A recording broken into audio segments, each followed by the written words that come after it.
பனை வெல்லம் என்கிற மிகப்பெரிய பொக்கிஷத்த நாம தவற விட்டுட்டோம். நல்லா சாப்பிட்டுட்டு இருந்தாங்க. அப்பல்லாம் வெல்லமே கரும்பு வெல்லமே கிடையாது. வெள்ளச்சீனியே கிடையாது. க பனை வெல்லத்த தான் நம்ம இனிப்புக்காக பயன்படுத்திட்டு இருந்தோம். அத நாம இழந்துட்டோம். இந்த கரும்பு வெல்லத்த நம்பி பனை வெல்லத்தோட சுவையே தனி அடிமைப்படுத்தாது. அடிமைப்படுத்தாத பனை வெல்லம். அதுமாரி பதநீர் உங்களுக்கு அடிமைப்படுத்தாது. திகட்டும். குடிப்பதற்கே கஷ்டமா இருக்கும். அதிலிருந்து தயாரிக்கப்பட்டது தான் பதநீர். அப்படிங்கும்போது பதநீர் இல்ல கருப்பட்டி. ஆனா கரும்பு ஜூஸ் இருக்கு பாருங்க. அது நீங்க திகட்டாது அது. 2 டம்ளர் நல்லா ஈஸியா குடிப்பீங்க. குடிக்கும்போது அது அது அதுதான் அடிமைத்தனம்ன்றது. ஈஸியா இருக்கு குடிக்கிறதுக்கு. இனிப்பா இருக்கு, ஈஸியா இருக்கு. அடிமைப்படுத்தும் அது. அடிமைப்படுத்துகிற உணவுகள சாப்பிடக்கூடாது. அடிமைப்படுத்துகிற உணவுகள் தான் அழிவுக்கு காரணம். போதை இதெல்லாம் ஏன் ஏன்னா நீ அதுக்கு அடிமையாயிடுவ. போதைக்கு ஏன் பழக்கம் பார்க்கக்கூடாது அப்படின்னா, அடிமையாயிடுவ. அப்புறம் அது உன்னை அழிவை நோக்கி அழைத்துச் செல்லும். அழிஞ்சு போயிடுவ. அதுபோல இந்த கரும்பு ஜூஸ் இருக்குல்ல, குடிப்பதற்கு ஈஸியா இருக்கும். 2 கிளாஸ் கூட குடிக்கலாம். டெய்லி கூட குடிக்கலாம். திகட்டாது. ஆனா ஒரு பதநீர குடிச்சு பாருங்க, திகட்டும். ஒரு பட்டைக்கு மேல குடிக்கிற கொஞ்சம் குடிக்கிறது கூட கஷ்டம். அதோட சுவையே வித்தியாசமானது. அதிலிருந்து தயாரிக்கப்படுகிற அந்த கருப்பட்டி அற்புதமானது. அந்த பதநீரும் அற்புதமானது.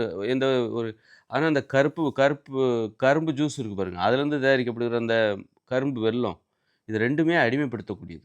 நாம இத நம்பி தான் ஒரு மட்டமான ஒரு இனிப்பை நம்பி தான், நாம என்ன பண்ணிட்டோம், அந்த கரும்பு வெல்லத்த நம்பி தான், வெள்ளச்சீனிய நம்பி தான், ஒரு அற்புதமான ஒரு இந்த கருப்பட்டியே இழந்துட்டோம். கருப்பட்டியே இழந்துட்டோம். அதனால நம்ம இந்த கருப்பட்டிய மீட்டு கொண்டு வரணும் அப்படின்னா, அதற்கு எதிரான இந்த வெள்ளச்சீனிக்கு முதல்ல தடை போடணும். அப்புறமா படிப்படியா ஒரு கரும்பு வெல்லத்துக்கும் நம்ம தடை போடணும். எப்படி இனிப்புக்கு பற்றாக்குறை வரணும். வெள்ளச்சீனிக்கு நம்ம தடை போட்ட உடனே, எப்போ இந்த மக்களுக்கு இனிப்புக்கு பற்றாக்குறை வரும். இனிப்புக்கு பற்றாக்குறை வரும்போது, இனிப்பை வேற எப்படி பூர்த்தி செய்யலாம்னா, தேன் நமக்கு உடனடியா கிடைக்கும். ஒரு பனை மரத்த திரும்ப நட்டு, அது வளர்ந்து ரொம்ப காலம் ஆகும். பனை மரத்தில குட்டை பனை மரங்கள வளர்க்கணும். கண்டுபிடிக்கணும். மரபணு மாற்றப்பட்டு எதையாவது ஒண்ணு பண்ணி, இப்போ நெறைய காய்கறிகள்ல வித்தியாசத்த பண்றாங்கல்ல. நீங்க குட்டை பனை மரங்கள உருவாக்குங்க. அது 10 அடிக்கு மேல வளரக்கூடாது அப்டின்னா, அது பனை மரத்தில ஏறாமலே பனை மரத்தின் பலன்கள நம்மளால பெற முடியும். அந்த மாரி ஏதாவது ஆராய்ச்சி பண்றாங்களா?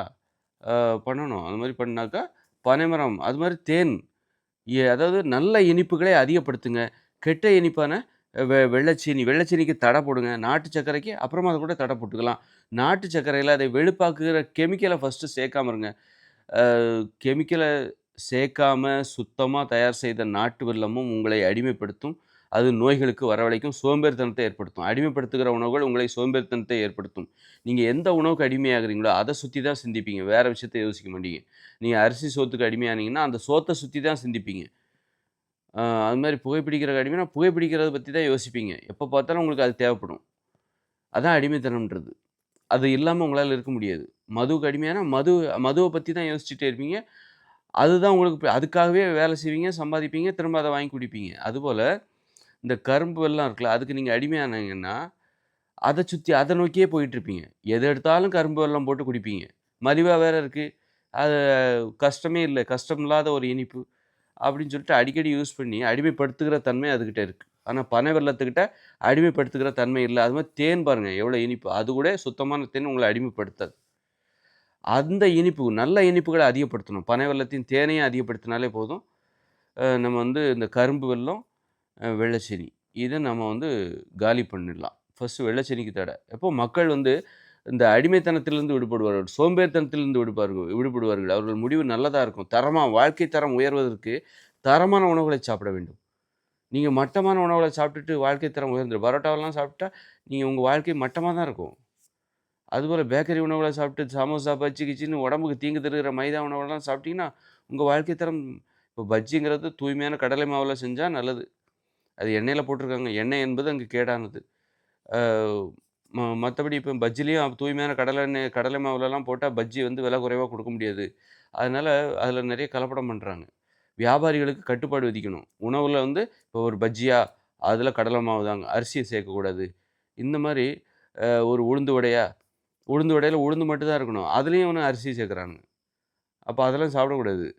மாசத்துல ஒரு 4 நாள் அல்லது 2 மாசத்துல ஒரு 4 நாள் தான் நீங்க அரிசி, கேழ்வரகு, கோதுமை சாப்பிடணும். ஏதாவது பேரிடர் காலம் வருது, புயல், மழை, வெள்ளம், வெளியில போ முடியல, நெருக்கடியான காலகட்டம். அப்போ தான் நீங்க அந்த அரிசி, கேழ்வரகு, கோதுமைய நீங்க அப்போ கூட ஏன்னா நெருக்கடியான காலகட்டத்தில ஒரு முரட்டுத்தனமான வலிமை தேவை. அப்பதான் நீங்க அந்த இப்போ சண்டை போடுறாங்க, போரிடுறாங்க. அப்பலாம் அந்த அரிசி, கேழ்வரகு, கோதுமை சாப்பிட்டா தான் நீ இப்ப நீ சண்டை நீ வலிய போய் யாரையும் வம்புக்கு இழுக்கல. அவன் உன்ன தாக்க வரான் அப்படிங்கும்போது, நீ பதிலுக்கு தாக்குனா தான் நீ உயிர் பிழைப்ப அப்படிங்கும்போது, அப்ப நீ இந்த உணவ சாப்பிடு. வன்முறை உணர்ச்சிய தரக்கூடிய சண்டை போடுவதற்கு காரணமே இந்த உணவு தான். அரிசி, கேழ்வரகு, கோதுமை தான். இப்படி உணவு முறையில் நீங்கள் தரமானவற்றை சாப்பிட்டால் உங்கள் வாழ்க்கை தரம் தரமா இருக்கும். நீங்க உங்க கட்டுப்பாட்டுக்குள்ள இருப்பீங்க. அரிசி, கேழ்வரகு, கோதுமைய சாப்பிடாம இருக்கிறது எப்படி ஒரு கட்டுப்பாடான வாழ்க்கை, தரமான வாழ்க்கைக்கு உதவும் அப்படின்னு நீங்க கேட்குறீங்கல்ல, அத சாப்பிடாம இருக்கிறதே ஒரு கட்டுப்பாடு தானங்க. அரிசி, கேழ்வரகு, கோதுமைய சாப்பிடாம இருக்கிறது என்ன சாதாரண விஷயமா? அரிசி, கேழ்வரகு, கோதுமையில செய்யப்பட்ட உணவுகளை சாப்பிடாம இருப்பது என்ன சாதாரண விஷயமாங்கிறேன். அப்ப அத சாப்பிடாம இருக்கீங்கன்னா, நீங்க எவ்வளோ பெரிய ஆள்? அப்படின்னா நீங்க சாதாரண ஆளே கிடையாது. ஆமா. அப்ப அந்த உணவுகள நீ அப்படித்தான் இருக்கணும் உணவு. அப்படி நீங்க அப்படிப்பட்ட நீங்க எடுக்கிற முடிவும் சாதாரணமானதாவே இருக்காது. தரமா இருக்கும்.